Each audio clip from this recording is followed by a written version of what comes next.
I'm over 90 years old, and I'm fairly healthy. Since I'm getting up in years, and I lived alone, I thought, now maybe if my health started to go downhill, I better have someone look after me. That's why I thought about a retirement home. I've enjoyed it ever since I got here. The building here referred ONESource to me. I did not know what I wanted you to do. Honestly didn't even know what downsizing meant, to the point that you were going to look around to see what I had that I could use in a place like this. And that's exactly what you did. You moved everything. I didn't do anything. I got out of the way. I just backed off and let you do the work. And it was terrific. You took all the stress away. And on that day, I had no stress whatever. It was easy. It was an easy move.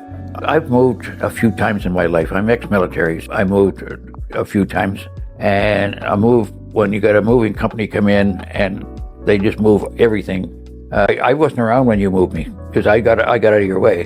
What I was shocked when I come down here and I see who was moving me, it was just two girls. And that's the one that shocked me. So I went to the apartment after you people were finished. I never saw anything so nice in my life. It was gorgeous. It was an apartment that needed a lot of work because I lived in it for 20 years, and it was spotless. That's what I tell anybody, that if you want a company and you don't want any strain, you're the company to get, because you take all the stress away.